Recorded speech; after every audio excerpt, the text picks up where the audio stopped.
오늘은 추수감사주일입니다.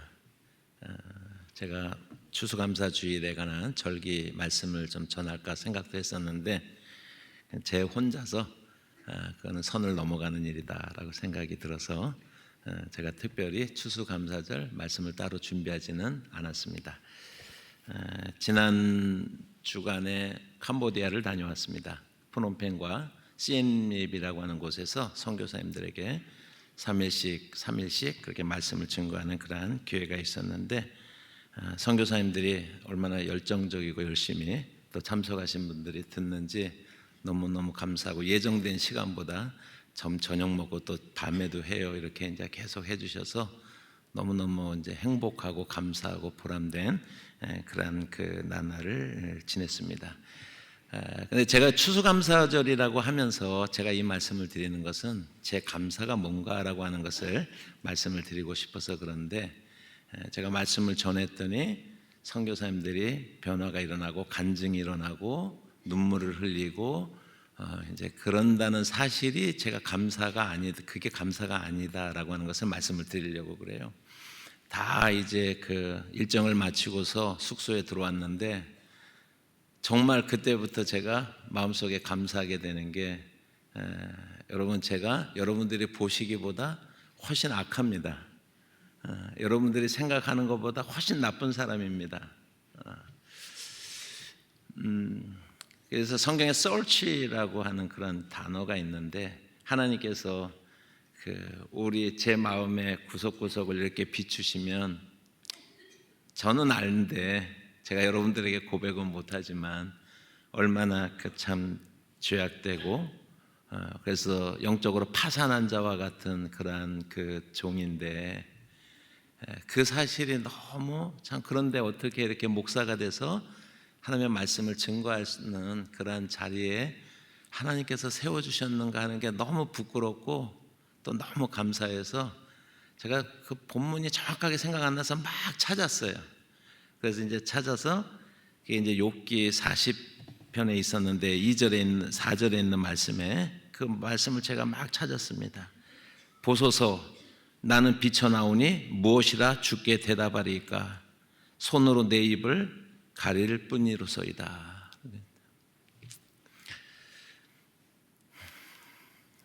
그것이 제 감사입니다. 여러분은 이 추수감사절에 어떤 감사로 하나님 앞에 나오셨는지 우리 한번 또 생각해 보면서 그래도 우리 감사절이니까 이 예배가 하나님 앞에 드려지기를 주님의 이름으로 축복합니다. 기도하고 시작하겠습니다. 하나님 고맙습니다. 주님 주 앞에 설 수 없고 비천하고 죄악되었고 악합니다. 하나님께서 참으로 그러한 종을 가려주시고 세우셨습니다.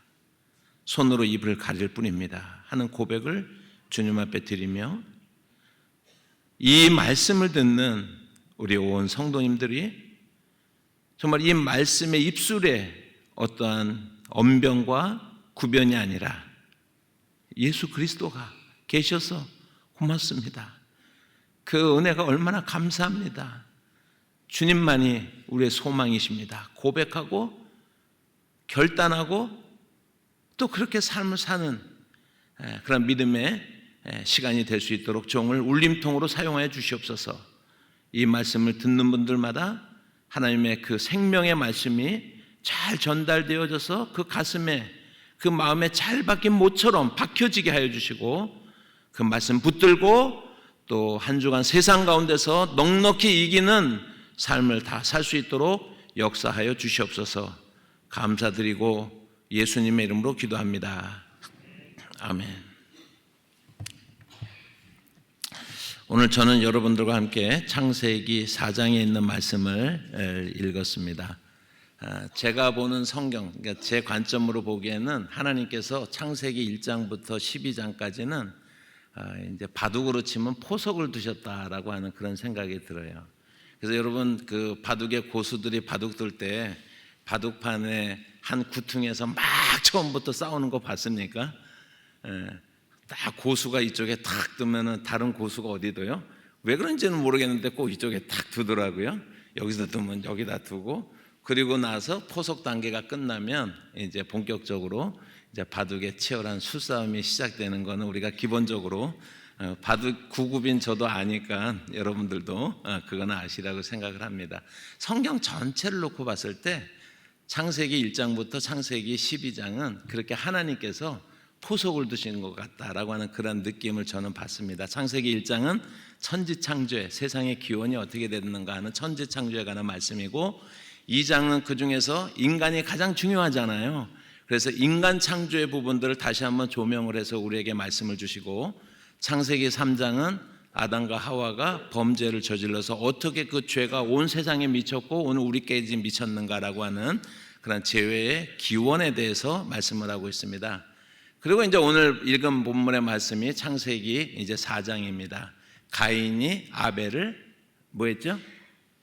가인이 아벨을 죽인 사건이 이제 나옵니다. 그리고 이제 5장에 가면 아담과 하와의 자손들이 온 땅에 얼마나 크게 퍼지는가, 그래서 다 기원에 관한 얘기예요. 6장부터 8장까지 보면은 노아의 홍수가 또 인류의 역사 속에 어떤 영향을 미쳤는가라고 하는 것이 나오고, 그 다음에 9장과 10장에 가면은 노아의 홍수 이후에 또 어떻게 이 땅에 인간들이 번성하게 되었나 그 과정들이 나오고, 창세기 11장에 보면은 바벨탑 사건을 통해서 또 어떻게 인간이 하나님 앞에 범죄해서 스스로를 지키고 높이려고 하다가 멸망당하게 되었는가라고 하는 것이 나오고, 그리고 나서 아브라함을 믿음의 조상으로 불러내서 모든 민족을 향한 하나님의 구원의 계획을 말씀하신 것, 여기까지가 성경 전체로 보면은 포석이라고, 그리고 그것은 다 기원에 관한 것입니다. 시작에 관한 것이고 큰 이야기들입니다. 그러고 보면은 창세기 4장은 좀 어떻습니까? 창세기 오늘 읽은 본문의 말씀은 가인이 아벨을 죽였는데, 가인이 아벨을 죽인 살인사, 최초의 살인사건은 뭐 작은 이야기는 아니지만 기원에 대해서 얘기할 만큼 그렇게 큰 주제입니까, 여러분?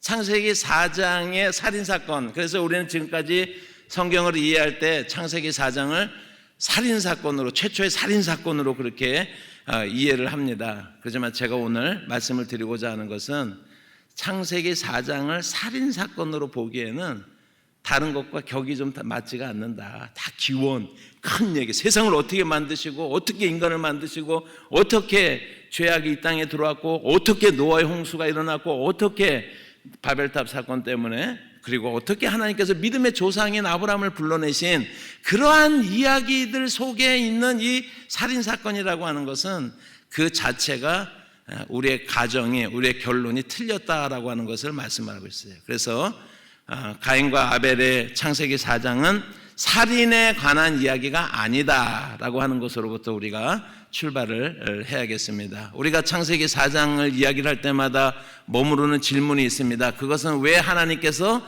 가인의 제물은 받지 않으시고 아벨의 제물만 받으셨느냐라고 하는 것입니다. 왜 그랬죠? 왜 하나님께서 가인의 제물을 받지 않으셨을까요? 우리가 상상할 수 있는 그동안 들었었던 대답은 뭐냐면 피해 제사를 드리지 않았기 때문이다라고 하는 그런 이야기 들어보신 적 있으시죠, 그죠? 피해 제사를 드리지 않았기 때문에 그렇다라고 말하지만, 제가 질문을 한번 드리고 싶습니다. 가인과 아벨이 드린 이 제사가 추수감사 제사인가요? 아니면 피해 희생 제사인가요? 자기들의 직업에 따라서 자기의 소출을 가지고서 하나님 앞에 드린 그런 제사 아닙니까 지금? 그리고 나면 출애굽기 23장 19절의 말씀을 보시면 너의 토지에서 처음 거둔 열매에 가장 좋은 곳으로 가져다가 너의 하나님 여호와께 드릴지니라 라고 이렇게 말씀을 했어요. 그러니까 여기는 피해 제사가 아니라 자기의 소출에 동안 하나님 앞에 감사한 마음으로 드리는 것이, 그것이 출애굽기에도 나와 있는데 가인과 아벨은 그 제물을 드린 거예요. 자기의 소출을 따라서. 그렇다고 그러면 피해 제사를 드리지 않았기 때문에 하나님께서 가인의 제물을 받지 않았다라고 하는 우리의 가정은 잘못된 것이다. 그래서 우리가 기존에 가지고 있는 생각들이 이제 좀 무너지고, 그게 얼마나 허약한 논리 속에 있고 성경의 본문하고도 관계없는 그런 성경 읽기를 우리가 하고 있는가라고 하는 것을 이제 보여주고 있습니다. 답은요, 성경 속에 있습니다. 그래서 이 답은 창세기 4장에 5절부터 7절까지의 말씀 속에 답이 있습니다. 창세기 4장 5절부터 7절까지 말씀을 보니까 우리 이거 함께 읽어보실 수 있죠? 같이 읽어보십니다. 시작. 가인과 그의 재물은 받지 아니하신지라 가인이 몹시 분하여 안색이 변하니 여호와께서 가인에게 이르시되 내가 분하여 함은 어찌 됨이며 안색이 변함은 어찌 됨이냐. 내가 선을 행하면 어찌 낯을 들지 못하겠느냐. 같이 한번 읽어볼까요? 시작. 선을 행하지 아니하면 죄가 문에 엎드려 있느니라. 죄가 너를 원하나 너는 죄를 다스릴지니라. 이렇게 말씀해요. 7절까지의 말씀을 보시면 이 속에 답이 있습니다. 여러분, 가인의 문제는 하나님의 말씀하신 가인에 대한 가인의 재물을 받지 않은 하나님의 답변 속에 보면 가인의 문제는 뭐냐면요, 죄가 마음속에 지배하는 사람이었어요. 죄의 소원이 너의 마음속에 있으나 너는 그 죄를 다스리는 사람이 되라 라고 하는 것입니다. 쉽게 말하면 가인의 마음속에서는 하나님이 우리에게 주신 그 말씀의 법칙을 따라서 움직여지는 삶이 아니라 자기의 소견에 옳은 대로 사는 그런 삶이었다라고 하는 것이 핵심입니다. 그래서 나에게 무언가를 드리기 전에 먼저 네 자신을 살펴라. 네 마음속에 있는 죄의 그러한 그 소망, 죄를 향한 그러한 열망, 그 나쁜 잘못된 것을 먼저 고쳐라 라고 이렇게 말씀을 하고 있는 거예요. 쉽게 말하면 좋은 예는 아니지만 죄송합니다. 어떤 몸을 팔아서 돈을 많이 버는 그런 사람이 마음이 껄쩍지근한 거예요. 그래서 이걸 참 자기 인생과 자기 삶에 대한 이제 껄쩍지근함이 있기 때문에 그래서 이 사람이 11조를 갖다가 하나님 앞에 와서 바쳤어요. 그럼 이거 어떻게 될까요? 저희 교회에 그분이 와서 그거를 바치면 저는 받습니다. 받나요? 여러분, 그런 거예요. 가인의 마음속에 죄악이 가득 차 있는데 그 사람이 하나님 앞에 제물을 한번 드렸으면 하나님이 그거 받으셔야 되느냐라고 하는 근본적인 문제를 지금 여기서 본문에서 말씀을 하고 있습니다. 그래서 성경을 여러분들이 한번 보시기를 바랍니다. 요한 1서 3장 12절 3장 12절 거기 말씀 지금 띄워져 있죠? 요한 1서 3장 12절 말씀을 보시면 같이 한번 또 읽어볼까요? 시작. 가인같이 하지 말라. 그는 악한 자에게 속하여 그 아우를 죽였으니 어떤 이유로 죽였느냐? 자기의 행위는 악하고 그의 아우의 행위는 의로움이라. 이거 그냥 그대로 놔두시면요, 본문을 보시면 가인이 아벨을 죽였는데 신약성경에서 그것을 뭐 어떻게 해석하냐면요, 살인죄 이전에 살인의 동기가 있어요. 그냥 살인죄가 중요한 게 아니에요. 그의 마음속에 있는 악함이 중요한 거예요.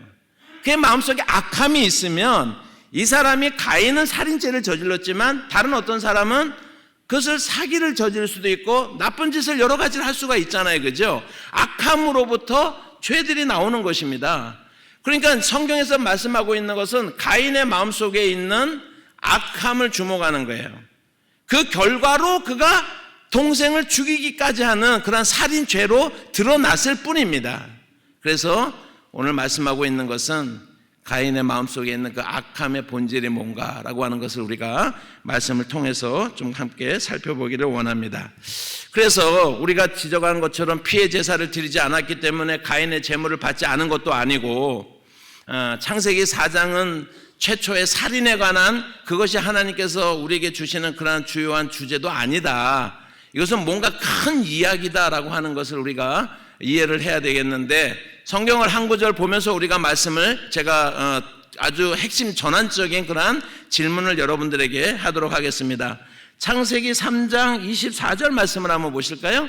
창세기 3장 24절 말씀 같이 한번 읽어보십니다. 시작.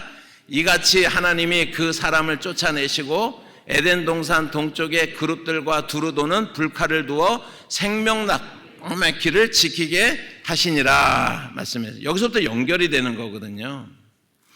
가인과 아벨은, 아담과 하와는 그 이전에 어디에서 살았습니까? 에덴 동산 안에서 살았어요. 그래서 우리가 잘 아는 것처럼 아담과 하와가 어떻게 죄를 짓고 어떻게 에덴 동산에서 쫓겨났는지를 우리가 알잖아요. 그 장면으로 한번 돌아가가지고 한번 확대해서 그 장면을 볼 필요가 있습니다. 에덴 동산 안에서 아담과 하와가 뭘 먹고 살까 걱정할 필요 있었겠어요? 없었겠어요? 거기에서 걱정이 있었겠어요? 없었겠어요? 영적으로 고민이 있었겠어요? 없었겠어요? 항상 하나님을 만날 수 있고 항상 하나님과 예배할 수 있고 하나님이 모든 것을 예배해 두신 그러한 그 동산의 각종의 실과들이 있고 그것을 먹으면서 그래서 우리가 에덴적 삶을 가리켜서 뭐라고 얘기할 수 있냐면은 구원의 상태라고 할 수가 있어요. 구원의 상태. 우리가 앞으로 장차 죽은 후에 영원한 하나님의 나라에 들어가는 그 삶은 그걸 우리가 신학적으로는 뭐라고 표현하냐면 제2의 에덴적 삶이라고 그렇게 이야기를 해요. 처음에 에덴적 삶보다 더 좋은 제2의 에덴적 삶의 회복이다라고 그렇게 우리가 이야기를 하고 있거든요. 그러니까 그 에덴 동산에서 삶을 살다가 죄를 짓고 나서 쫓겨났는데 쫓겨나는 순간을 우리가 크로즈에 보면요. 아담과 하와가 에덴 동산에서 지금까지 살다가 나가 그래갖고 나갔는데요. 문이 딱 잠겨버리는 거예요. 철커도. 그게 오늘 24절에 이야기해요. 생명나무를 먹게 하지 못하게 해서 불칼을 들고서 하나님께서 그 길을 막아버렸다라고 그래서 에덴 동산 안으로 다시는 들어갈 수가 없게 된 것입니다. 자, 여기서 우리가 질문이 생기는데 그것은 무슨 질문이냐면요. 에덴 동산에서 아무 걱정 없이 살다가 쫓겨나는데 문이 딱 잠기는 순간에 아담과 하와와 그 이후에 사람들에게 생겨나는 질문이 있습니다. 그거는 이제 우리 어떻게 살지예요. 이게 이제 우리 어떻게 살지? 그런 어떻게 살까 고민했어요, 안 했어요? 고민할 게 없죠. 영적으로나 육적으로나 고민할 게 없었는데 이제는 에덴 동산에서 쫓겨났어요. 첫 번째 그들에게 떠오르는 거는 이제 우리 어떻게 살지? 이거는 영적이고 또 육적인 모든 면에 있어서 이제 우리가 어떻게 사느냐라고 하는 그런 문제가 생기는 것입니다. 그래서 오늘 말씀의 제목은 에덴을 떠난 인간은 무엇으로 사는가라고 제가 말씀의 제목을 붙였는데 그 말씀의 의미를 우리가 아시겠죠? 여기에서 사람들이 살아가는 방식이 두 갈래로 갈라지는 기원에 관한 이야기가 창세기 4장입니다. 그러니까 살인사건이 아니고 에덴에서 쫓겨난 인간이 어떻게 사느냐? 거기엔 두 가지 삶의 인간의 선택할 수 있는 두 가지 삶의 길이 있었는데 하나는 가인적 삶의 길이고 하나는 아벨적 삶의 길이로 두 가지로 나누는 거예요. 다시 말하면 최초로 믿는 자와 불신자가 나누어진 그런 사건이 창세기 4장이라고 하는 거예요. 그래서 창세기 4장을 확대시키면 오늘 우리 시대, 우리 인간이 살고 있는 이 땅을 얘기를 합니다. 그 기원이 되는 것이 처음에 불신자와 신자가 나누어지는 기원의 이야기가 창세기 4장이라고 하는 거예요. 에덴적 삶, 하나님을 떠난 삶의 결과가 살인으로 나타나고 미움으로 나타나고 다툼으로 나타나고 이기적인 것으로 나타나고 그렇게 되는 거 아닙니까? 그렇기 때문에 창세기 4장을 한마디로 표현을 하면 그것은 우리 인간이 불신자와 신자로 최초로 나누어진 그러한 기원에 관한 이야기다라고 하는 것을 먼저 여러분들에게 설명을 드립니다. 이제 끝났으니까 내려가면 좋기는 하겠는데 그래도 조금 더 설명이, 왜냐하면 창세기 4장을 또박또박 읽으면은요 이거는 모든 인류의 역사를 설명하고 있어요. 이 창세기 4장 속에서. 그래서 여러분들이 이미 결론을 마음속에 가지고 조금 더 우리가 말씀을 전개해 보도록 그렇게 하겠습니다. 가인의 길이라고 하는 것이 구체적으로 어떻게 나타나고 있는가라고 하는 것을 우리가 볼 수가 있는데 가인이라고 하는 사람은 그 이름의 뜻이 뭐냐면 얻었다라고 하는 뜻이에요. 아벨이라고 하는 그 이름의 뜻은 뭐냐면 한 번의 숨이라고 하는 뜻이에요. 라고 하는 뜻이에요. 그러니까 왜 그렇게 이름을 지었는지는 모르겠지만 가인을 낳고는요 이놈이 뭐 될 것 같아. 그래서 아담의 마음속에 뭘 얻은 것 같아, 뭐 해낸 것 같아, 그런 이름의 뜻이에요. 근데 아벨이라고 하는 그 이름의 뜻 자체가 보여주는 게 뭐냐면 이게 뜻이라니까는요 많은 이야기를 하고 있지 않아요? 그런 중에서 가인적 삶이라고 하는 것이 어떤 것인지 성경을 여러분들이 우리가 한번 보시면 하나님께서는 그러니까 이것은 믿음의 처음으로 신자와 불신자로 나눠져 있기 때문에 가인이 하나님을 완전히 떠난 상태는 아니에요, 지금요. 그런데 그 징조가 보이고 그 삶을 바꾸지 않으면 그 결과는 뻔히 이 길로 가게 돼 있는 거예요, 지금요. 그래서 어떻게 가인이 사장 속에서 이런 가능성을 보이다가 불신자의 삶으로 걸어가는가? 어떻게 하나님으로부터 멀어져 가는가라고 하는 것을 우리가 4장 자체에서도 볼 수가 있어요. 그래서 그것을 가인적 삶이다라고 이렇게 표현할 수가 있습니다. 가인적 삶이라고 하는 것은 13절의 말씀을 보시면 가인이 여호와께 아뢰되 내 죄벌이 지기가 너무 무거우나이다. 주께서 오늘 이 지면에서 나를 쫓아내시온즉 내가 주의 낯을 배웁지 못하리니 내가 땅에서 피하며 유리하는 자가 될지라 무릇 나를 만나는 자마다 나를 죽이겠나이다. 늘 불안해요. 쫓아오는 사람이 없어도 쫓겨가는 삶이 하나님을 떠난 삶의 결과입니다. 그래서 가인의 삶이라고 하는 것은 늘 누군가가 쫓아와서 복수할 것 같고 죽일 것 같고 그러한 삶이 연속되어지는 것이 가인적 삶, 하나님을 떠난 삶에 보여지는 특징이다라고 이렇게 설명을 할 수가 있습니다. 그런데 하나님께서는요, 기회를 주세요. 15절의 말씀을 보시면 여호와께서 그에게 이르시되 그렇지 아니하다. 가인을 죽이는 자는 벌을 7배나 받으리라 하시고 가인에게 표를 주사 그를 만나는 모든 사람들에게서 죽임을 면하게 하시니라. 어떤 표인지는 우리가 알 수 없지만 하나님께서는 가인에게 어떻게 해요? 기회를 주시는 겁니다. 그래서 그 표를 주셨습니다. 가인을 만나는 사람들이 가인을 죽이지 못하도록 그렇게 하나님께서는 은혜를 베풀어 주셨어요. 그런데 이미 하나님이 없고 하나님을 떠난 가인적 삶이 어떤 모습으로 나타나는지 전형적으로 보여주는 것이 16절입니다. 16절의 말씀 한번 같이 보실까요? 16절의 말씀 같이 한번 보겠습니다. 시작. 가인이 여호와의 앞을 떠나서 에덴 동쪽 노 땅에 거주하였다라고 이렇게 말씀했어요. 여러분, 하나님이 가인에게 표를 주신 것은 돌아오라라고 하는 초청입니다. 다시, 그러니까 이런 것들을 그림 언어라고 그러는데 그 단어가 보여주는 그림이 있어요. 그려내는 그림이 있습니다. 그걸 우리가 이해를 해야 되는데 가인에게 하나님께서 표를 주신 것은 돌아오라, 회복하라, 다시 내게로 오라라고 하는 그런 초청이에요. 그런데 오늘 지금 지우지 마시고 16절 보세요. 가인이 어떻게 했다고 그랬습니까? 여호와 앞을 어떻게 했다고 그랬어요? 떠났다라고 하는 것이 그냥 단어적으로 멀어졌다라고 하는 것이 아니라 점점 신앙의 길을 떠나서 자기의 불신자의 그런 길로 걸어가는 그 모습을 저 단어 하나가 보여주는 거예요. 그래서 하나님의 부르심에도 불구하고 하나님의 초청에도 불구하고 가인의 삶은 점점 하나님을 멀리 떠나는 그런 삶을 살고 있는 것을 보여주고 있는 것입니다. 그래서 자기가 어디서 살면은 좀 불안하지 않고 어디서 살면 내가 편안하게 살 수 있을까 고민하면서 어느 땅을 정했어요? 에덴 동쪽 무슨 땅이요? 노 땅에 거하였다라고 말하는데 놀랍게도 노시라고 하는 이름의 뜻이 유리하다, 방황하다라고 하는 뜻이에요. 하나님을 떠난 인간이 이제는 자기 힘으로 자기를 지키는 삶을 살아야 되는데 그 삶이 자기 눈으로는 가장 안전하고 가장 좋은 곳이라고 생각하고 노 땅에 머물지 않았겠습니까?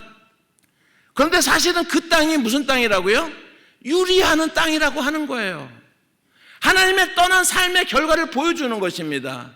그가 자기 눈에는 옳았지만 자기 눈에는 그곳이 자기를 지킬 수 있을 거라고 생각을 했겠지만 그러나 실제로는 그 땅은 유리하는 땅에 불과하다.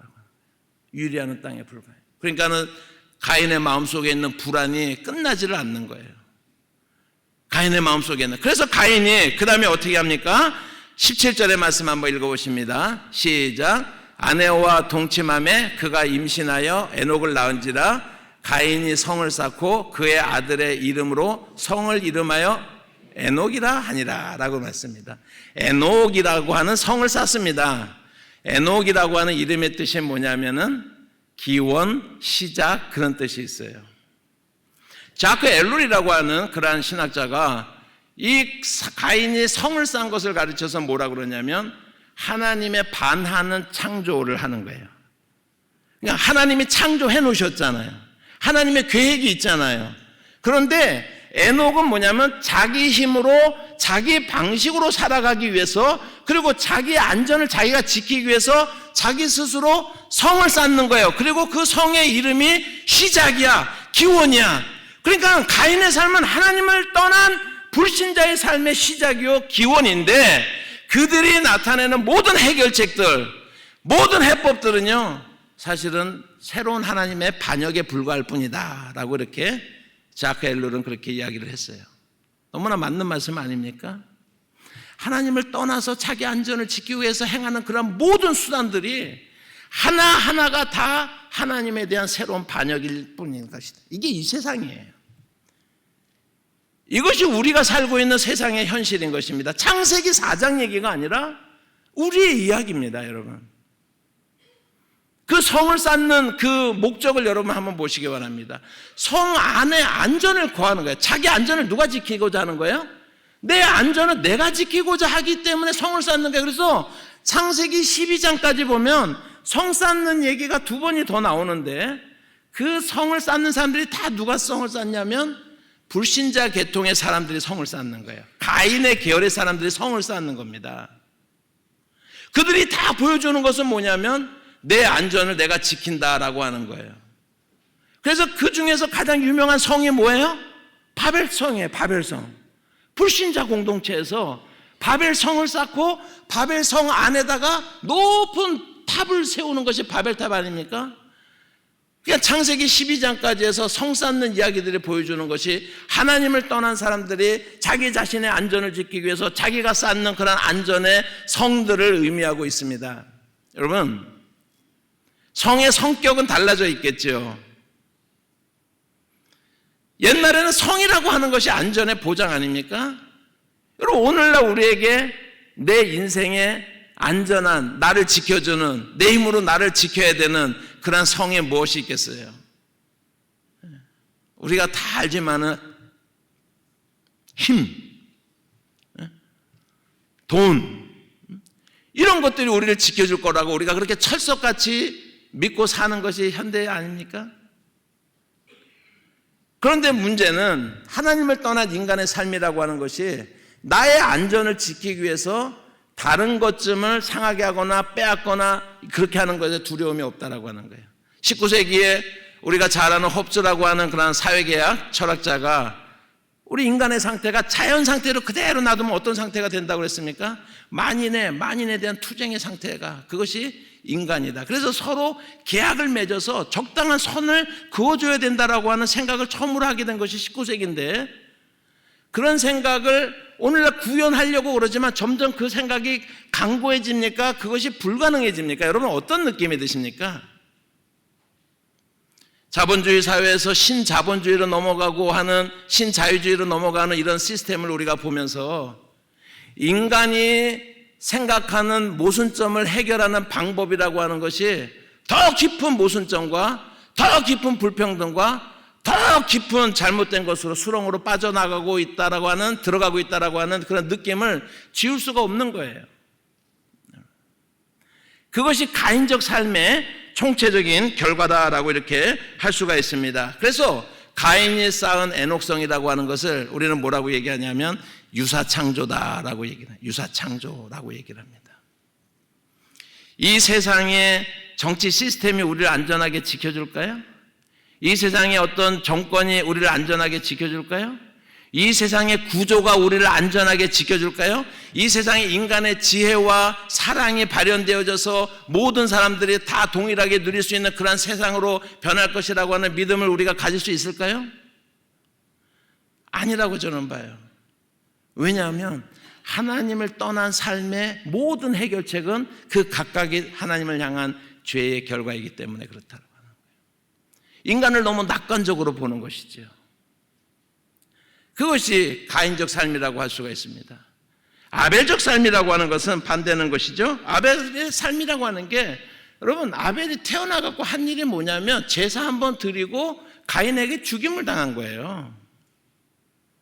이게 아벨적 삶의 그런 그 실체적 삶의 전부예요. 세상에서 볼 때는 보잘것없는 실패한, 무명의 그런 삶을 살고 떠나간 사람이 아벨이라고 볼 수가 있어요. 그런데 성경은 창세기 성경 말씀에 오늘 제가 그 말씀은 적어오지는 않았지만 히브리서 11장 4절의 말씀을 보면 이렇게 말합니다. 믿음으로 아벨은 가인보다 더 나은 제사를 하나님께 드림으로 의로운 자라 하시는 증거를 얻었으니 하나님이 그 예물에 대하여 증언하심이라. 그가 죽었으나 그 믿음으로써 지금도 말하는 자다라고 이렇게 말씀하고 있습니다. 그러니까 아벨의 삶이라고 하는 건 아벨이 드렸던 제물이요, 피의 제사를 드렸기 때문에 받은 것이 아니라 하나님 품 안에 거하기를 원하는 아벨의 믿음적 삶을 보시고 그 예물은 그것에 대한 증거로 하나님이 받으신 것이다 라고 말씀을 하고 있거든요. 성경 전체에서 얘기하고 있는 것은 뭐냐면 이 땅에서 그리스도인으로 산다라고 하는 것은 가인적 삶이 아니라 아벨적 삶인데, 아벨적 삶을 산다라고 하는 것은 가인적 삶을 사는 사람들의 힘에 의해서 고통당하고 핍박당하고 아픔당하고 눌리는 삶을 살아갈 수밖에 없다라고 하는 것입니다. 그럼에도 불구하고 우리에게 소망은 아벨적 삶을 견지하는 데 있는 거예요. 하나님을 포기하지 않은, 예수 그리스도의 그 사랑에 붙들림 받아야되는 그 삶을 포기하지 않는 그 삶이 하나님 앞에서 생명 있는 삶인 것을 믿으시기를 바랍니다. 사람의 조건이나 사람의 방법이나 사람이 자기가 쓴 성이나 이런 것들로서는 자기의 문제를 해결할 수가 없는 것이 창세기 4장에서 우리에게 보여주고 있다라고 하는 것을 여러분 다시 한번 보시기를 바랍니다. 스가랴서의 말씀을 보시면 2장 4절부터 스가랴서 말씀 있죠? 네, 같이 한번 읽어보십니다. 아벨적 삶이 어떤 삶인지 아는 걸 보여주는데 4절 시작. 이르되 너는 달려가서 그 소년에게 말하여 이르기를 예루살렘은 그 가운데 사랑과 가축이 많으므로 성곽 없는 성읍이 될 것임이라 하라. 여호와의 말씀에 내가 그를 불로 둘러싼 성곽이 되며 그 가운데서 영광이 되리라. 이게 4절과 5절 말씀을 한번 띄워주셨으면 좋겠습니다. 스가랴서인데 정말 예루살렘이 성이 다 무너지고 포로로 잡혀갔다가 겨우 돌아오기는 했지만은 여러분 그들의 형편은 얼마나 형편없습니까? 예루살렘은 다 무너지고 다 회파되었어요. 그런데 장차 그 예루살렘이 회복될 것이다. 그 안에 많은 사람들이 살 것이다. 그래서 성처럼 다시 한번 번성하게 될 것이다 라고 종말론적인 예언을 지금 하고 있는데, 그런데 여기 보시면 이상한 게 있어요. 예루살렘은 그 가운데 사랑과 가축이 많음으로 성이 될 것인데 뭐가 없는 성이 될 거라고요? 성곽이 없는 성. 이건 미친 짓입니다. 아무나 와서 약탈할 수가 있고 아무나 와서 뺏을 수가 있는 거예요. 갈릴리 지역이 특별히 그렇는데, 갈릴리는 그 팔레스타인 지역에 가장 농산물이 많이 나오는 그런 곡창지대였는데 그 지역이요 정말 때가 되면 이민족들이 와서 뭐든지 다 이렇게 약탈해가고 훔쳐가고, 그래서 갈릴리 사람들을 가리켜서 뭐라 하냐면 저 이방 땅 갈릴리오라고, 그러니까 가나안 팔레스타인인데 이방 땅처럼 버려진 그 모습들을 보니까 성곽이 없는 성이라고 하는 것은 바보 같은 짓이에요. 누구든지 쳐들어와서 침략할 수 있고 죽일 수 있고 빼앗을 수 있고, 여러분 얼마든지 그렇게 할 수가 있다라고 하는 것이 저 말씀인데, 그런데 왜 그들이 성곽 없는 성읍이 되냐 하면 5절의 말씀을 보시면 여호와의 말씀에 내가 뭐라 그랬습니까? 불로 둘러싼 성곽이 되며 라고 했어요. 할렐루야. 우리 그리스도인의 삶이라고 하는 것이 뭔지 아십니까? 내 안전을 높은 성을 쌓아갖고 지켜서 안전한 삶이 아니라, 그리스도인의 삶이라고 하는 것은 뭐냐면 하나님이 불성곽이 되어주시는 삶인 것을 믿으시기를 바랍니다. 아벨의 삶이 하나님이 불성곽이 되어주시는 그러한 삶이에요. 이 땅에서는 세상과 그 불신자들에 의해서 핍박을 받고 아픔을 당하고 십자가와 좁은 문으로 들어가는 그 길임에도 불구하고 성경이 우리에게 약속하고 있는 것은 너희의 삶이야말로 하나님께서 우리에게 불성곽으로 지키는 그런 삶이다라고 이렇게 말씀하고 있는 겁니다. 오늘 우리 마당기도에 오신 모든 성도님들이 우리의 삶을 다시 한번 돌아보면서 우리가 쌓은 성을 의지하는 삶인지 하나님의 불성곽에 의해서 우리 안전이 보장됩니다라고 고백하는 삶인지 우리의 모습을 한번 다시 한번 돌아볼 수 있기를 바랍니다. 불안하고, 여러분, 왜 모든 것이 불안할까요? 그거에 대한 신뢰, 하나님의 불성각되어 주심에 대한 신뢰가 없기 때문에. 그래서 오늘 창세기 4장이 우리에게 보여주는 그러한 그림은 단순하게 살인의 이야기가 아니라, 여러분, 하나님을 떠난 삶의 결국이 어떻게 되고, 세상이 또 우리 교회들을 핍박하고 믿는 자들을 핍박하고 진리의 길을 걸어가고 하는 자들이 아픔을 겪게 되지만, 그러나 하나님께서는 그 에녹이 죽었지만 하나님께서는 아담을 통해서 셋이라고 하는 또 다른 믿음의 그러한 어떤 생명을 허락해 주셔서 하나님께서 교회와 그 백성들을 어떻게 보호하고 계시는가라고 하는 것이 성경의 이야기예요. 그래서 창세기 4장을 잘 이해하고 크게 확대하면 그게 성경의 이야기입니다.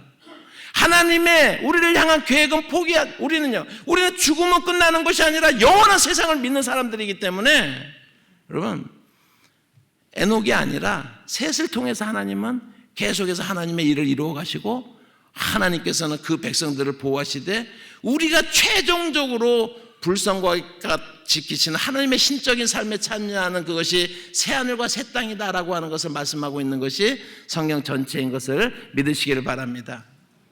소망과 결단이 필요한 것이죠. 가인적 삶이 아니라 아벨적 삶을 걸어가겠습니다.